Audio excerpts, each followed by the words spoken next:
Нұрымбетова Жәмил апай сөйлесе. Дайынмын. Сәлеметсіздер ма? Сосын апайлар қазір 1 минутқа осы Нұрымбетова Жәмил апай біздің түске шейінгі реттіліктегі соңғы әріптесіміз. Енді біз осыдан кейін байқасаңыздар, мен сіздерге тек қана кері байланыс беріп отырып, сіздердің пікірлеріңізді кейінге қалдырып отырмын, уақытты үнемдеу мақсатында. Түске шейінгі осы кішкене бір 5 минут кері байланыс беріп жүрсек, түске шейінгі әріптестерге сіздер жақтарыңыздан, иә? Одан кейін уақыт қалса, түстен кейінгі реттілікті тағы бастай береміз, уақытқа қарамай. Келісесіздер Хорошо. ма? Пікірлеріңізді Жақсы. дайындап тұрыңыздар, қай әріптесіңізге қандай пікір берер едіңіз? Иә? Осы Жәмил апайдан кейін. Хорошо. Мен түрің шығып тұрған жоқ па да? Сізде ештеңе көрініп тұрмады. Сонымен қалай білсем болады екен? Мынау басқа бір кісінің ноутбугымен отыр едім. Менде хотя бәрі енді көрінді да? Төбесін қозғау керек екен. Сәлеметсіздер ма, құрметті әріптестер? Қазір мен Орал қаласы, Батыс Қазақстан облысы, Құрманғазы атындағы САС колледжінің арнайы пән оқытушысы, мамандығым қобызшы. Осы колледжде жұмыс жасаған уақыттан бері қазір педагог зерттеушіні алдым. Және мен сіздермен бөлісетін жұмысым ол автор бағдарлама. Маған демонстрация беріңіз ғой, да? Бар, демонстрация. Өзіңіз рабочий столдан қосыңыз. Сол қалай қосылады екен, мен түсінбей жатырмын шеттен. Шықты, ашылды. Мына кісінікі ағылшынша тұр екен.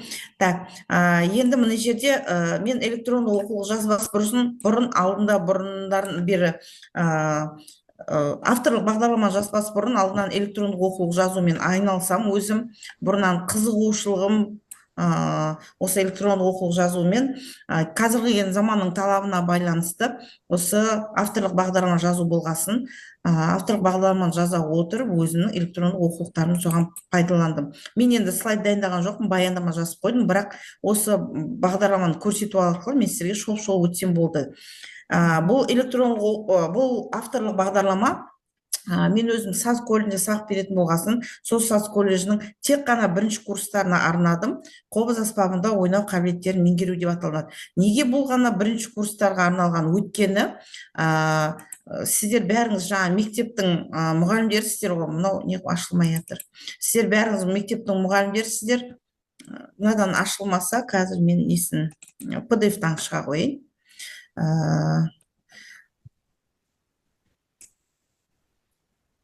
Бай жіберейін да. Неге? Өйткені біздер модульный технологиямен жұмыс жасаймыз. Мектепте жаңа әріптестерімдікін қарап отырмын. 34, 36, жаңа 38, 70 сағатқа дейін жасалынады авторлық бағдарламалар. Мен оны естіп жатырмын. Бірақ біздің модульдік технологиямызда басқаша жүреді. Бұл авторлық бағдарлама менің уже облыс педагогтарына таратуға ұсынылған, облыстық кеңестен өткізілген. Пікір жазған кісілер енді. Мынау өзіміздің колледжға қатысты нәрселер, түсіндірме жазба жүргізіледі, өзі модульдің аталу жүреді, сол модульдің ішінде бірнеше пән жүреді. Сіздер пәндер деп айтсаңыздар, біздер оны оқу нәтижесі деп атаймыз қазір. Колледждің системасы кішкентай өзгешелері. Осымен жасалған жұмысының ішінде 2 арнайы жаңағы сабақ жүреді. Сол сабақтың тек қана бір сабағының өзі, мына түсініктеменің ішіне мен жазып кеттім. Бұл Қазақстан бойынша бірінші жасалған қобыз аспабы бойынша авторлық бағдарлама қазір облыстан өтіп болып республикаға жіберіліп жатыр сараптама кеңесіне. Мақсаты, міндеті бәрі ішінде бар. Өзектілігі де барлығы да. Қазір мен бір өзектілігіне сосын соңынан тоқтап кетемін. Меніңше көрсеткім келгені, біздер модуль деген кредит система бойынша жұмыс жасағасын, бір ғана менің осы жасаған оқулығым ішінің сағат саны 1000 болып келеді, әріптестер. Бұл жерде жаңағы жеке баланың өзіне өтетін сабағы тұр. Сосын педагогтың студентпен өзіндік жұмысы деген бөлінетін сабақ бар. Және студенттің өзінің жұмысы дегені болады. Мына жеке біздер сабақтарымызда берген кезде тақырыптарымызды соны ішінен бөліп алып, педагогтың студентпен өткізетін сағатын бөлек шығарамыз. және студенттің өзімен өзі отырып жұмыс жасайтын тағы да жұмыстар бар, ол сағат тағы бөлінеді, бірақ үкіметтен бізге тек қана жекемізге ғана төленеді, арман қарай бәрі өзіміздің қосымша жұмыстарымыз болып кетеді. Осы 4 курсқа, колледж 4 жылдық қой, 4 курсқа саналған 1000 сағат пен авторлық бағдарлама жасау ол өте мүмкін емес. Біздерге бірақ айтты, пән бойынша жасайсыздар деп. Мейлі ол 1-ші курсқа жүрсін, мейлі 4 жылға жүрсін, бәрібір деп. Бірақ ол мүмкін емес екенін дәлелдей отырып, мен тек соның ішінде 1-ші курстардың ғана сағатын алдым. 1-ші курстың сағатының өзі сол 200 сағатқа келді, 203 сағат. Міне мен көрсетіп қойдым. Ол 1-ші курстағы кіретін 200 сағаттың өзін 4 тарауға бөлдім. Аспапты меңгеру жолдары, шағын шығармалар орындау, музыкалық орындаушылық қабілеттер және олар дамыту, және музыкалық шығармаларға орындаушылық талдау деп осы 4 тарауға бөліп, сол 4 тараудың әрқайсының өзінің тақырыбын шығарып қойдым. Неге? Өйткені бізде бір жарты жылдықтың өзінде балдар 3 рет емтихан тапсырады. Біреу техникалық емтихан, екіншісі академиялық емтихан, және үшіншісі ол семестровый емтихан деп аталынады. Қазір немесе нормативтік бөлдеріне жаңа каждый сағаттың бәрінің өткізілетін заттарын салдық. Мына мен былай өткізіп жүгірте берейін. Педагогтың студентпен өзіндік жұмысы және студенттің өзінің жұмысында не істейді, не қояды, қандай қызмет атқарылады, бала қалай өз жұмыс жасау керек. Может, ол реферат жасап жасай ма, глоссарий пайдалана, мүмкін ол сабақ бойынша презентация жасайды ма, эссе жасай ма, аннотация жасай ма, әлде біздер өзіміз практикалық музыканттар болғасын практикалық жұмыстар жасай ма, аудио видеолармен жұмыс жасай ма, әлде интернеттен шығармалар алып сонымен бірге жұмыстанады ма. Осы жұмыстың кез келген біз пайдалануымызға болады. Бірақ та біз жаңағы сағаттардың ішіне міндетті түрде оны көрсетіп қоямыз. Мына сағатта мысалы презентация жасау керек, мына сабағымызда міндетті түрде практикалық жұмыс жасауымыз керек деп көрсетеміз. Сол көрсетілген бойынша балдар арман қарай жұмыстанады. Сол жаңа педагогтың студентпен өзіндік жұмысында да, педагог студенттің өзінің жұмысында дағы бүткіл міне ішіне сабақтардың бәрін әкеліп салып қойдым. Бірақ бұл тек қана 1-ші курс бойынша. Басқа курстарды мен әлі қозғаған жоқ. Болашақта алла бұйыртса 2-ші курсқа бөлек, 3-ші курсқа бөлек, 4-ші курсқа бөлек жасалынады деген ойда, жоспарымда бар. Енді мешітте көріп тұрғандарыңыздай ақпараттық әдістемелік бөлім бар. Ол авторлық бағдарламаның ішінде. Және де біз ол балдарды бағалаймыз. Рейтинг бойынша біздер баға қоямыз. Мектепте жаңағы 5, 4, 3, 2, 1 деп қойса, біздер 100-дік балмен бағалар саламыз. Сол бағаларды қалай бағалау керек? Ол бағалаудың ішінде қандай жұмысты атқару керек? Міне осылардың бәрі ненің кезінде, емтиханның кезінде критерий бөлек болады, және де семестровый кезінде критерийлер бөлек болады. Осының бәрін салып, балдарға біздер көрсетеміз. Енді осы сабақты балдар жасау үшін, арман қарай пайдалану үшін, мұғаліммен бірге, педагогпен бірге жұмыс жасау үшін мен өзімнің электрондық оқулықтарымды алып, осының ішіне салып қойдым. Яғни баланың қолында менің электрондық оқулықтарым жүр. Сіздер көріп тұрғандарыңыздай, осы жерде 2 электрондық оқулықты мен қазір ашып көрсетпеймін, бірақ соңғы жеңіл электрондық оқулықты қазір мен сіздерге ашып көрсетемін. Және де өзімнің осындай атты қобыз үйренгім келе ма, қобыз меңгеруге ұсынылатын кейбір орындаушылық әдістер деген оқу әдістемелік оқулықтардың бәрін жаңа PDF-қа ауыстырып, оны QR кодын салып, бәрін осы бағдарламаның ішіне салып қойдым. Міне жаңа айтқан техникалық емтихандарда не жасау керек, одан кейінгі одан пайдаланатын кітаптарымыз, академиялық емтиханда не істеу керек, одан пайдаланатын кітаптарымыздың бәрі осының ішіне кіргізілген. Енді одан бөлек біздер саз колледждарында, колледж басқаша жұмыс жасаймыз ғой. Енді біздер сабақтың жоспарын жасаймыз. Мына шетте осы мен қазір сіздерге тек қана бір сабақ жоспарын көрсетіп кетейін. Бұл өзіміздің сол колледждің ішінен бекітілген, жаңа стандарт бойынша бекітілген таблицамыз. Және де ол сабақтың ішін бәрін түсіндіріп отырмай, мен дейсің оңай қылып, мысалға қобыз аспабын үн таспадан тыңдау деген кезде сразу осының ішіне MP3-ін бәрін кіргізіп қойдым. Және де баланың оқитын теориялық білімдерін апарып QR кодпен салып қойдым. Және бала оны жасау керек кездегі видеолардың бәрін YouTube арқылы ссылкаларын салып, өйстіп дайындап қойдым. Осы тұрғанда осы авторлық бағдарламаның ішіне кірген 25 сабақ жоспары бар. Мыналар. Арман қарай жүрейін. Енді осы авторлық бағдарлама жазудағы ең өзектілігі және қазіргі заманда керегі ол электрондық оқулық. мысалға мен сіздерге соның ішіндегі жеңіл электрондық оқулықты көрсете қояйын. Бұл 23-ші жылы шығарылған, білім беру басқармасынан бекітілген, арман қарай таратылған, кейін республикаға бұл кетті арман қарай, бірақ бұндай программалар оқылмайтын жерлер бар екен, соған байланысты қазір әзірге тұрып қалды. Көріп тұрғандарыңыздай, осы жерде менің, енді мынау просто кішкентай алып көтерсек жатыр, не жайында екен сразу тауып алуға болады. Мынау Құрманғазы атамыз, мынау менің қобыз суретім, мынау менің өзімнің әдістемелік оқулықтарым бәрін, өзімнің сахнада ойнайтын костюмді жай жібердім да, фортепианоның үстіне қойып, сөйтіп фото жасалып, өзімнің авторский фотом қылып жасап алдым. Және де кітапты мен электрондық оқулықты екі тілде жасадым. Өйткені біздің Орал қаласында орыс тілді, басқа ұлттың өкілдері, балалары оқиды біздің музыка мектептерінде, сол балалар да түсінсін деген, немесе орыс тілді жаңағы басқа әріптестеріміз түсінсін, олар да осылай жасасын деген оймен осылай екі тілде жасадым. Және де болашақта да бұл электрондық оқулық бір емес екі кітап болып автоматты түрде саналынады, екі тілде жасалынғандықтан.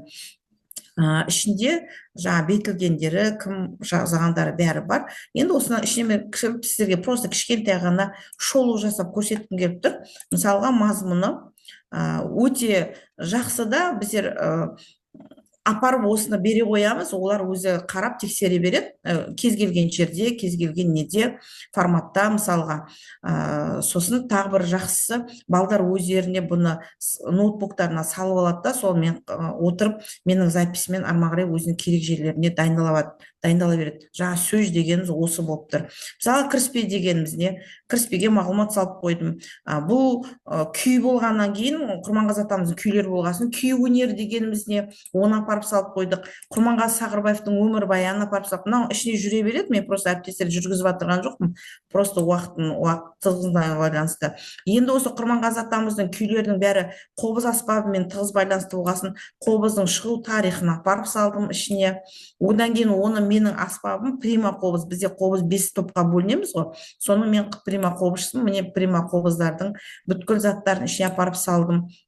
Әрмен қарай осы Құрманғазының 10 күйінің ат жөндерін жазып қойдым, және пайдаланған әдебиеттер тізімдерін салдым. Сол кіріспенің, сол электрондық оқулықтың жаңа мен сіздерге айтып шыққан қазақшамның дәл осы бетінде соның орысшалары тұр.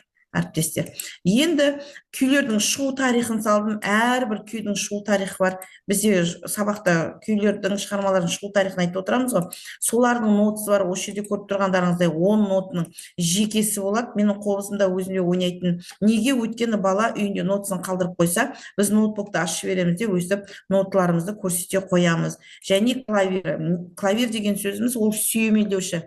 Біздер қобызшылар, басқа аспаптардағылар, қобыз тобының бәрі олар сүйемелдеушімен ойнаймыз. Тек қана қылқобыз өзі күй ойнай алады. Сол сүйемелдеушіне нотасын салып қойдық. Қазіргі концертмейстерлер сүйемелдеушілерге тіптен күшті болды.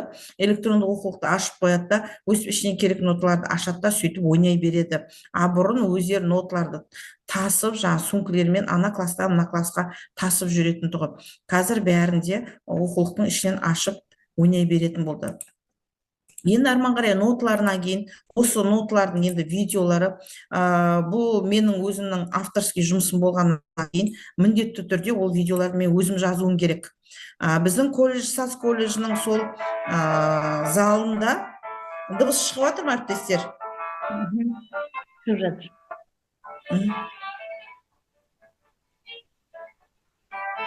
Осылай барлық видеолар бәрі ашылынады. Және 10 күйдің бәрі видео. Енді осы біз қобызға бұлар домбыраның күйлерін біреулер өңдейді ғой, міндетті түрде. Біз оны алып өзіміз ойнай бермейміз. Осы өңдеген кісілер салып қойдым. Осы жердегі 10 күйді өңдеген 3 кісі екен. Мысалға, ол кісінің Меруерт апайдың міне фотосы, сосын барып өмірбаян салдым.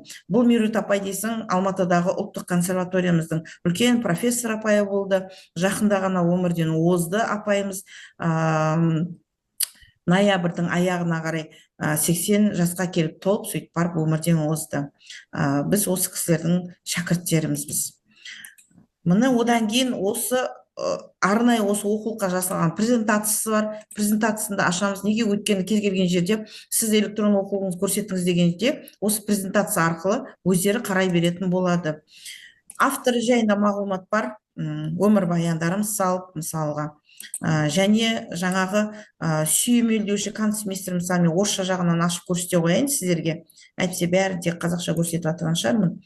Қосымшаның ішіне апарып мен жаңа алғыс сөз жазған кісілердің алғыс сөздерін өзім, мысалы Фарух Садықов деген бұл Өзбекстан халық әртісі.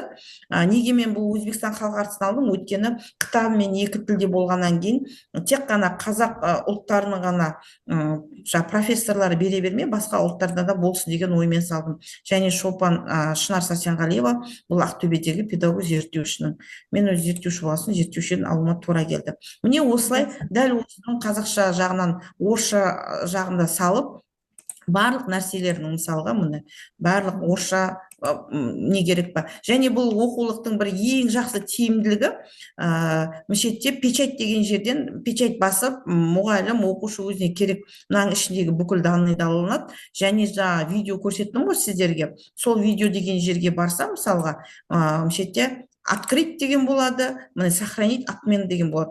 Сохранить арқылы бала өзіне сохранить етіп алады да, сол күйінше күнделікті оның сабағына пайдалана береді.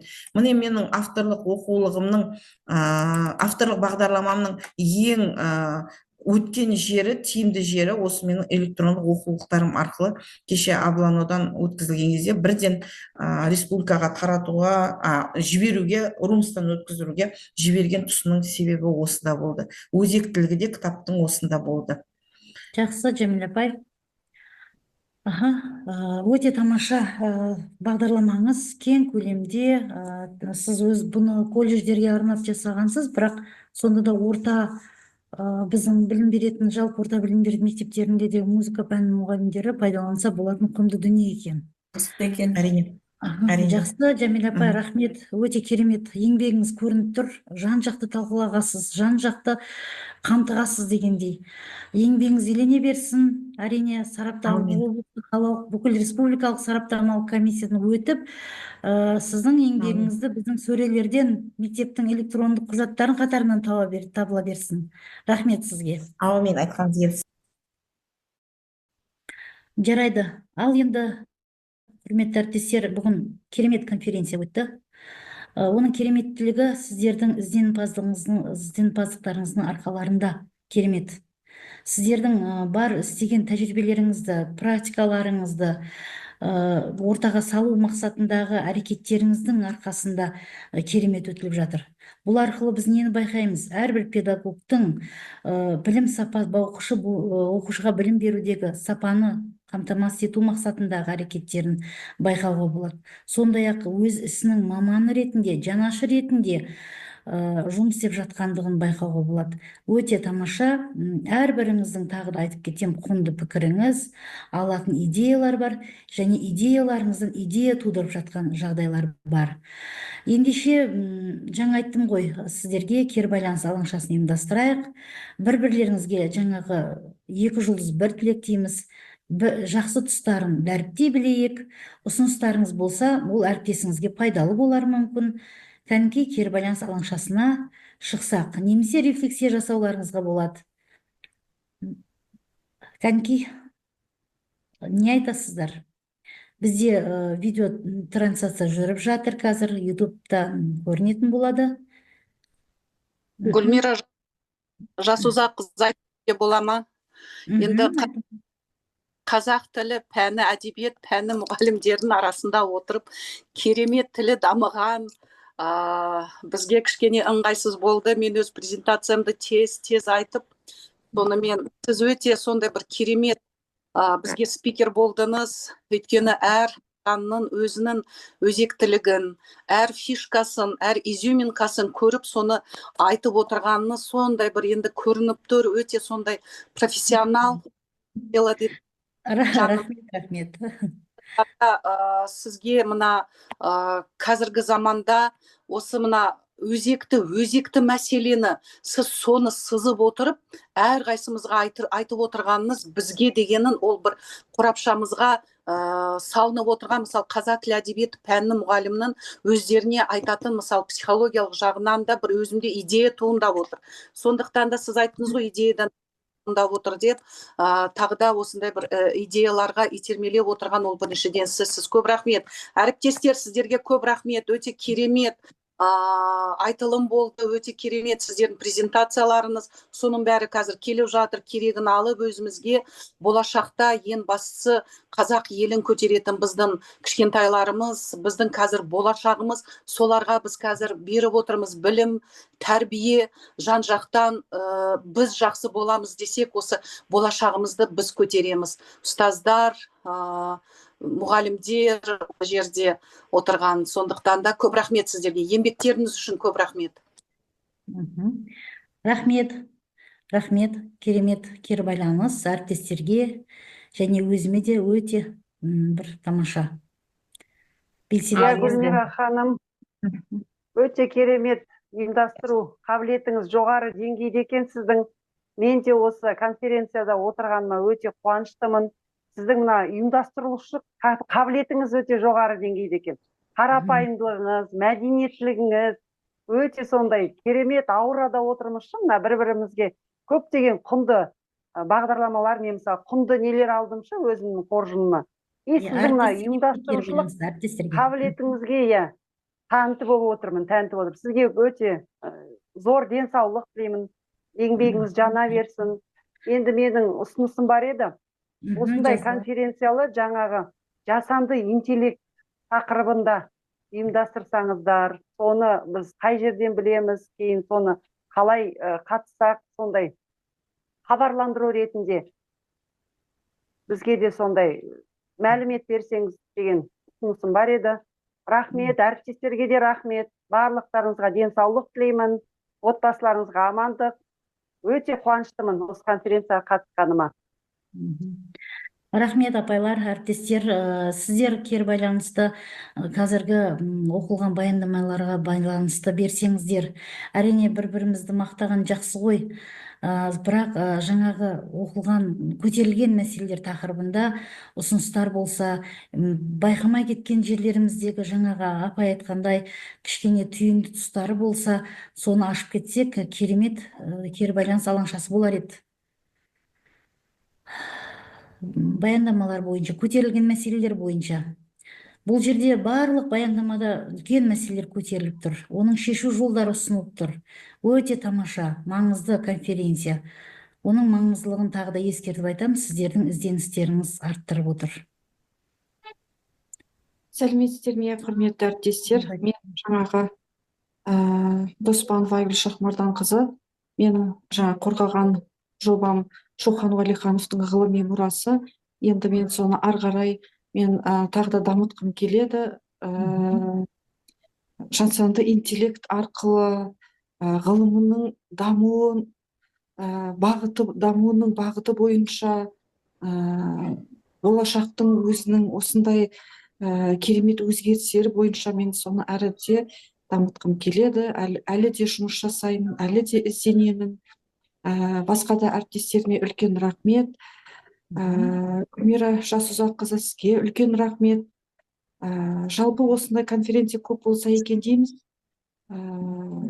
Алдағы уақытта да мен өзіме жақсы құнды пікірлер алдым. Баяндамалар оқып жатыр.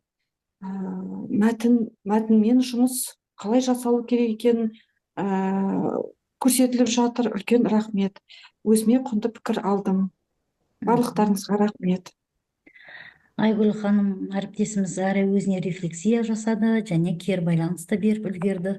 Шоқанның мұрасын зерттеу бір бағыт. Одан мұрасы арқылы ұрпақтарымызға ары қарай өнегесін дәріптеу арқылы өмірде пайдалану дағдысын бағытты, ол екінші дүние. Сәттілік тілеймін, Айгүл ханым, сіздің ары қарай зерттеуіңізге.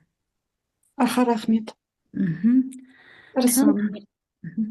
Мен де бір өзімнің кері байланысында айтқым келіп тұр.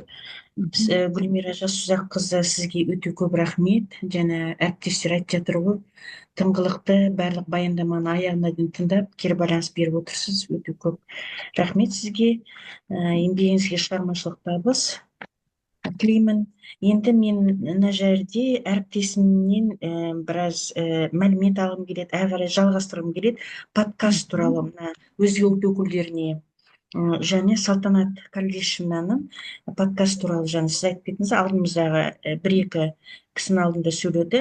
Мен де мына Т1, Т2-де жұмыс жасаймын, жұмыс істеймін. Сонда мына орыс сыныптарындағы өзіміздің қарагөз қазақтарымыздың қазақша түсінбей жатқан кездері, сонда осы мына подкасттың жаңағы айтып жатыр ғой, көп көмегі бар екен. Сол туралы білгім келеді, сол әріптестен, егер де қарсы болмаса. Әрі қарай маған ұнады ол кісінің жаңағы айтқан несі, Салтанат көмегі. апай, естіп тұрсыз ғой. Иә, естіп отырмын. Қабылдаңыз ұсынысты. Иә. Жеке байланысқа түсерсіздер мүмкін.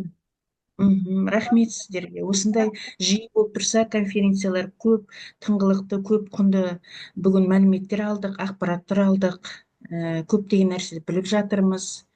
Өзіміздің білімімізді әрі қарай жалғастырып, зерттеуге көп құнды материалдар алдық. Көп рахмет сіздерге. Ал жалпы, құрметті әріптестер, бүгінгі күндеріңіздің зая кетпеді деп ойлаймын. Өйткені бізде өте кәсіби өсу болды. Сіздерді өзімдей көрем. Мен өзім көп идея алдым. Көп құндылықтарға қол жеткіздім, құндылықтарға қалай жетуге жолында. Әсіресе бізде басымдықты алған бүгін жасанды интеллект және құндылықтар, осы екі тақырып бізде басты фокуста болды. Одан кейін тағы да бір айтып кететін не, бізде мына қазақ тілі секциясы болғанмен бізге бір Алланың берген бағы дейікші. Мына ұйымдастырушылар бізге өте керемет орта құрып беріпті. Бізде жаңа айтып кеттім, әлеуметтік педагогымыз да бар, қолөнер шеберіміз де бар, психологымыз да бар, тәрбие орынбасарлары да бар, бейіндік оқыту да бар. Барлық жан жақты біз бүгін талқыланды бүгінгі конференция біздің топта мәселелер. Әрине сол жерден бір кішкене болса да сіздерге соның септігі тиіп жатқан болса, мына ұйымдастыру алқалары өте өздерінің жұмыстарының нәтижелі болған деп ойлар еді. Ал құрметті әріптестер, енді мен қазір записті аяқтаймыз, конференцияны аяқтаймыз. Сіздерге сәттілік тілейміз. Егер сіздерге сондай бір пайдалы жақтары тұстары болса, әлде болды деп айтып жатсыздар, осындай конференцияларға өз әріптестеріңізді айтыңыздар.